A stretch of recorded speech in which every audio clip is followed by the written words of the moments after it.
Hello, everyone, and welcome again. Here we are with one of our candidates here as the political or election cycle is really hitting kind of like, we're getting to the finish line, right? So, as we always promise you, we try to educate you about our candidates, especially the ones who are from our local area. And we have Mr. Alvin Gamble. He is running for Senate, representing District 43. And I want to give you a little bit background into why we're sitting here today and doing this interview. Mr. Alvin met with one of our community members and a conversation. He said, "Hey, I want to listen to your community. I'm a person who wants to be a representative, not a politician." So the conversation led to us meeting, and I had a conversation with Mr. Alvin, and I spoke to him a little bit about our community, our Muslim community here in the Cap region, more specifically in his district. And we talked about the important issues that actually we care about. And faith was actually top, family, and of course, the basic human rights. And we had a lot of things to talk about. And we wanted to bring this to the camera so we can actually educate the community about the things that I heard myself. And I wanted to make sure that the community gets to hear so they can make their final decision. Of course, United Muslim Alliance of Albany, we do not endorse a candidate, but it is our job to educate the community. And that's exactly what we are doing here. So, Mr. Alvin, we would like to get to know you as a person because we are, if anyone who's going to decide to vote, they're going to vote for a person who represent them as individuals as well. So the floor is yours. Please tell us about Mr. Alvin, the person. Well, thank you. First of all, I'd just like to say thank you for the opportunity. Thank you for the opportunity just to be able to, just like reach out to your community and let them know just a little bit about me. So thank you so much. But let me start. Me as the person, I'm a happily married man of almost 25 years. I have two children, and here in our household, there's a couple things that we have the background of our household and how it works, and it all starts with faith. Not only am I an ordained deacon in my church in the Baptist community of the Capital District, but my wife is also an officer. She's a trustee in our church, and we brought both of our children up with that kind of the foundation, not only of family but of faith. And I see so many people, especially now in the political realm, who get asked these questions, and who I know might be men and women of faith, but there's a certain element now going that people are like almost afraid to say that they're people of faith. Why? I don't know. Because for me, I couldn't do it without it. I really couldn't do without it. And all my years, I started in the church, and I just think what my pastor once told me, Pastor Robert Bradley, who's now has now gone home to glory. And one of his saying was, "I'd rather be dead wrong and right than dead wrong and wrong." And you may ask, what does that mean? It means this: no one has ever seen God, no one's ever seen any of the high powers. But I can tell you this: he would say, what do we lose by following the principles of loving thy neighbor like thyself? What do we lose by not coveting our neighbor's ox? Or, obviously we don't have oxes no more in this day, but our neighbor's possession. What do we lose by that? We lose nothing. What do we lose by waking up in the morning and just thanking the higher beings just for waking up in the morning? I don't see anything wrong with that. And you know what?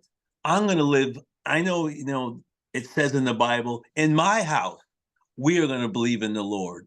And you know what? My children, both of them are in college and doing well. Both my wife and myself. My wife is a registered nurse and of many years, and she's a psychiatric nurse, which means she has a special caring power. And myself, I have a degree in criminology, and that's not the profession that I chose. But you know what? Being in a loving atmosphere and educating yourself, you know what it gives you? It gives you choices. It gives you options. And that's what I'm telling my children. You have options. I tell my son, who I've been so blessed that he came home this weekend to support like the opening of the thing. I just want to say, I believe in all of this.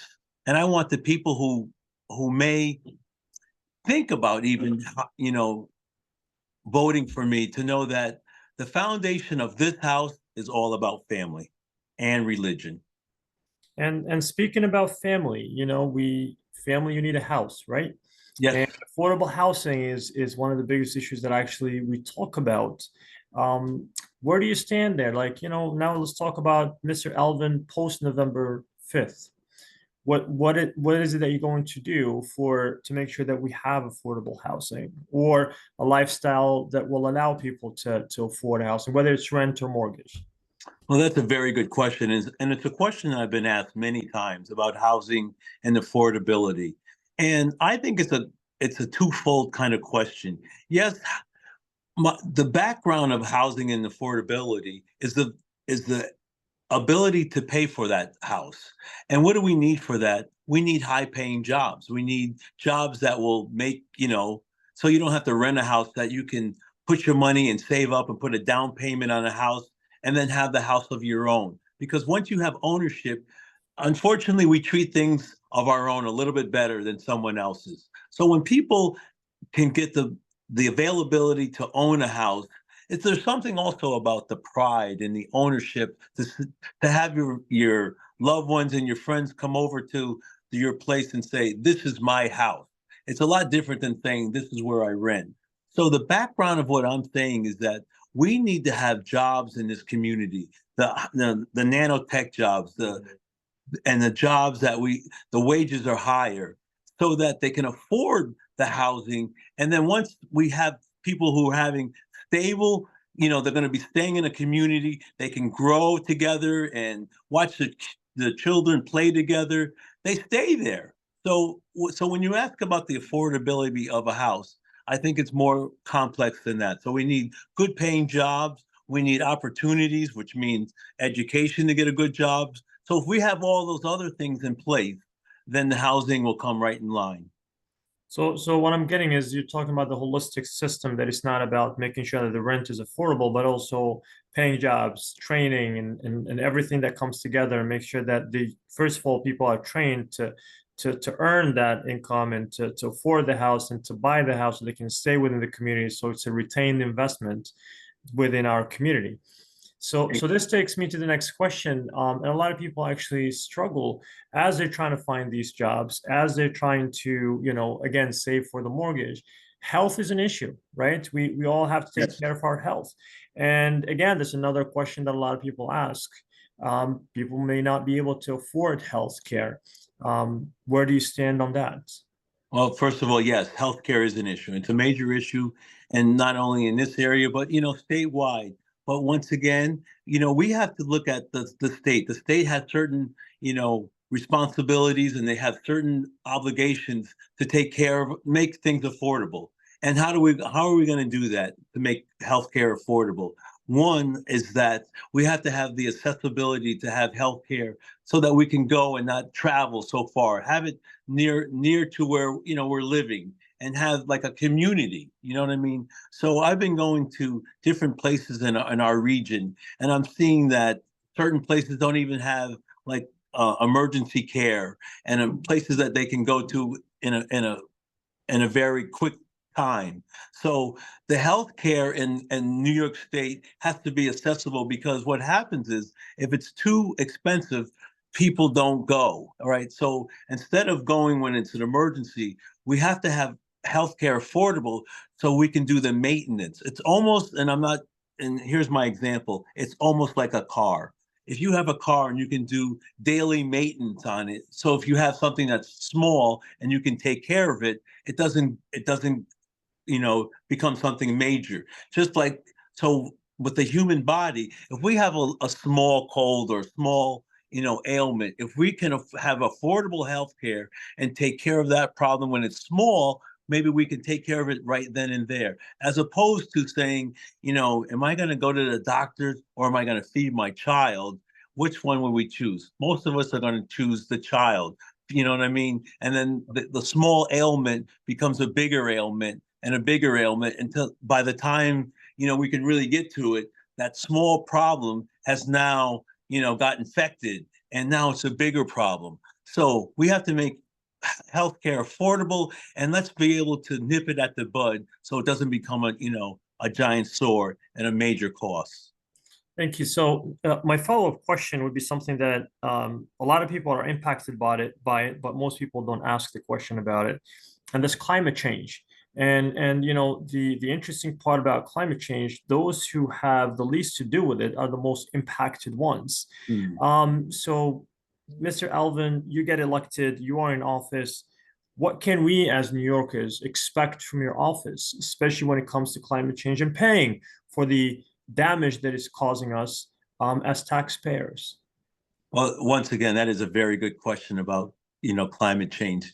And, 5 years ago, when we were talking about climate change and things getting a little bit warmer, there were some people that say, oh, no, it isn't. You know what I mean? And they were almost putting a blind eye to it. But no, not only do we have to address it, we have to address it soon, because what is happening, because we didn't address it maybe many years ago, the the the the storms and the tragedies are more intense. Just think about the last storm in Florida, how Yeah. intense it is. They keep on getting more intense because of the climate change, because of the winds are, um, at type 5, and things where they have to evacuate a place.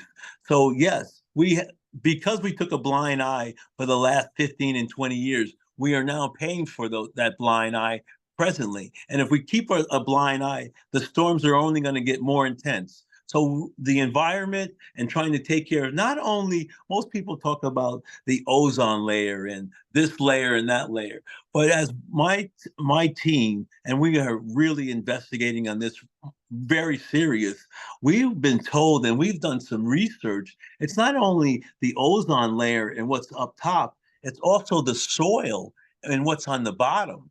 So people who are really trying, and my team is trying to really find these elements out. So when it comes to November 6th, we're already starting to think about what we're going to do after we're elected, because we're knowing that the soil content has a lot to do with the clouds and the atmosphere content. And that's the kind of things we got to do, is be proactive on some of these things and not wait till they happen to us. Yeah, thank you. So the other thing that maybe I'm going to bring it home or back home, and we're still home even with the climate change. It impacts us individually, but safety, right? We're talking about public safety. That's another issue that people are really concerned about. You could buy a house, you could be healthy, but if you're not feeling safe within your house or within your environment, or your kids going to school, then that becomes an issue. How would you like to address that? Well, thank you. That's a very good question about public safety. And the reason why it's a very good question, and it's very dear to my heart, as you looked at my resume, you saw that I had a degree in criminology from, Brockport State. I thought that I was going to be a state trooper. From 10th grade on, that's all I ever thought I was going to be, either a state trooper or a New York or a federal agent, and I wanted to protect the president. That's what I wanted to do. I went through all the training. I graduated from Brockport State with a degree, took all the tests for a state trooper, and had a slot ready to go. So public safety is just, you got to think about this. You can have the nicest house in the world, but if you're scared to go outside the house, what good is it? So public safety not only starts with your housing, public safety also starts with our kids, with being in a school. We've been very fortunate in upstate New York that we haven't been on the world news on some tragic, you know, disaster at a school. So public safety doesn't not only mean for our community, it also means for our schools. So when we send, I think every parent should have a reasonable expectation that when we send our kids to school, they're going to come back safe and sound. That's the reassurance I want to give every person in the District 43, that we're going to protect our child and teach our child. So we need public safety on every level, at the home, at the school, and even now at the mall. Public safety is a primary, factor in this day and age, and it's one of our number one priorities. So as we're talking about education or schools, obviously teachers and the education of our children is something that a lot of people are talking about. We have shortage of teachers, across the country. This is a reality that we're dealing with, and I know that different governors, different Department of Educations, state level or even a federal level, there's this attempt of trying to fill in the gap. And I think this is one of those issues that it is rather a very complicated issue rather than 1 + 1 is equal to 2. And a lot of people try to address the symptoms most of the time rather than address the cause. So again, November 6th, you're in the office, somebody comes knocking on the door and says, what proposals do you have to address this issue to make sure that we have the system that is going to deliver our kids, right? Especially if we have these high paying jobs, we want to make sure that our kids are ready through the training that we provide for them from K-12 all the way to undergrad and even some for post-grad. Well, thank you for that question. And it's a very good question, thinking about the public safety of our children, in the school environment. Right now, the United States is ranked somewhere between 28th and 29th out of 30 industrial nations in education. That's really sad to think about. The greatest country in the world is ranking so low on teaching our children. But you know what? I think I say the secret sauce or the person that can make the biggest difference and for our kids are our teachers. And this is what we have to do, in my opinion. I think we have to really back our teachers, because teachers nowadays have a more difficult job when you and I went to school. Not only do they have to educate our children, they have to look out for their safety. They have to work with the administration. But the one thing that they have to deal with that they didn't have to deal with when you and I went to school is the telephones and the distraction of the telephone. We didn't have the telephone. So why is that a big distraction? We've done a survey watching kids even at a bus stop, and 7 kids will be at a bus stop and all have their phones, and they'll be talking to their phones. And I've seen this with my own eyes, and I wouldn't believe it if I didn't see it. People are 5 feet away from each other and texting each other on a telephone as opposed to talking to each other one-on-one. So now you think about what I'm going to put it I'm not even going to use you. I'll use myself. How doing that with your child, and we all see it. We had a rule in our house that the kids could no longer bring the phones to the table when we ate, because it got so distracting, that they'd rather talk to their friends than eat food. So if that happens here at my house, what is the teacher going through? What is the teacher going through? And they're not going to put the phone right on the top of the desk. They're going to put it under the desk, and they have a way they can type and not see and do better than I with my glasses on. So what we have to do is make some rules and regulations to regulate the phone, because they're good if used right, but they're bad if they are a distraction. So I want to make policy starting with probably from third, whenever kids start bringing phones to school, we have to make policy. Maybe put the phones in a box. Have the parents and the teachers know what class they're going to be in. So if they do have an emergency, they call the teacher, and the teacher can look at the phone and then get the student out.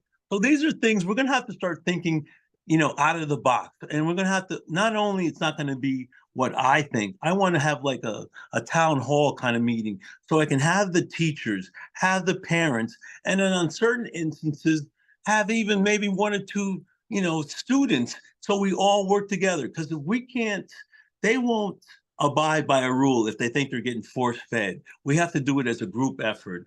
And that's what I plan on doing. It's funny that you mentioned town hall meeting because that's my next question. A lot of candidates, prior to getting elected, they want to meet with people, they talk to people, they knock on doors. Once they get elected, comes November 6th, they lock their own office door and they don't want to talk to you. What can we expect from you as somebody who is running on the ticket of wanting to be a representative rather than just a politician who wants to get elected and then just disappear until the next election cycle? Well, that's a very good question. And I can only give you, this is the example I'm going to give you on that. When I got elected as the councilman for the Colony Town Board, I did something that they said I shouldn't do, but I've been doing it for 43 years. When I first started getting a card with my company that I work with now, I put my cell phone, or back then I put my home number on my business card. You know why I do that? Because if someone wants to get in touch with me, I'm not going to give them that office number and leave a message. My phone rings all the time because this is what I'm asking for. I'm asking to be, it's not a bother because I'm working for the people of District 43. So that's what I'm going to do. And I'm going to, once again, I want to have an open door town hall kind of relationship with my constituents of District 43. So if you need to get me, you can get me. And that's what I'm going to do, and I'm going to stand by that. So having a town hall meeting, I right now I don't know how often it will be, but so we can all meet, and then when you call me, I can respond.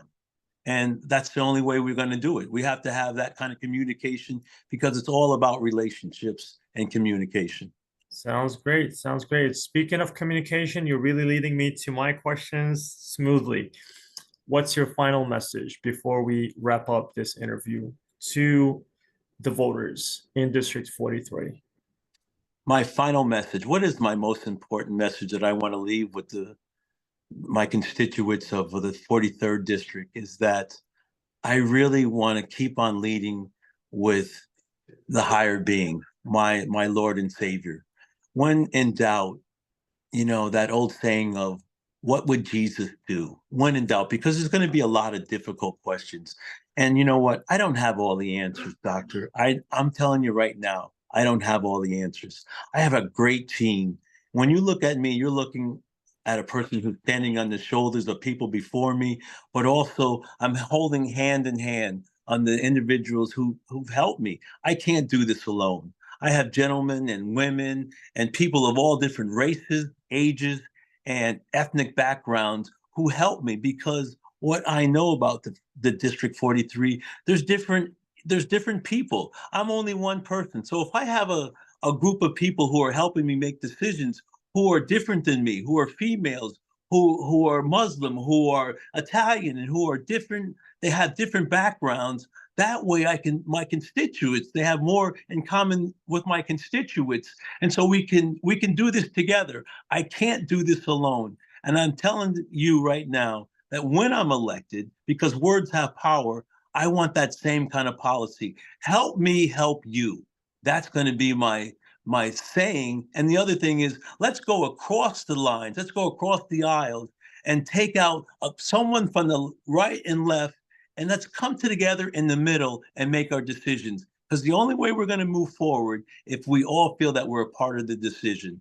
And that's what you will get when I become the senator of District 43. Thank you. Thank you so much. A link for anyone who would like to learn more about you. I got to tell you one thing I got to work on, and that's that, computer savvy. The link that we can go with, I think the number one link is Senate, Alvin Gamble for Senate, and that will get me. All right. All right. AlvinGambleForSenate.com. That's the link for anyone who would like to learn more about your campaign and your person. Thank you so much, Mr. Alvin, and we wish you best of luck. You never know, post November 6th or post November 5th, we might have a follow-up conversation if you do get elected into office. Well, words have power. Let's change that to when, okay? All right, there you go. There you go. When I get elected, November 6th, we'll have a great conversation. First, let's have a hug that we had, let's have a hug to show that our guy can do anything but fail. And then we'll have a conversation. How's that? Sounds like a plan, sir. All right. Thank you, sir. Thank you so much, sir. Have a great day. Okay. Thank you.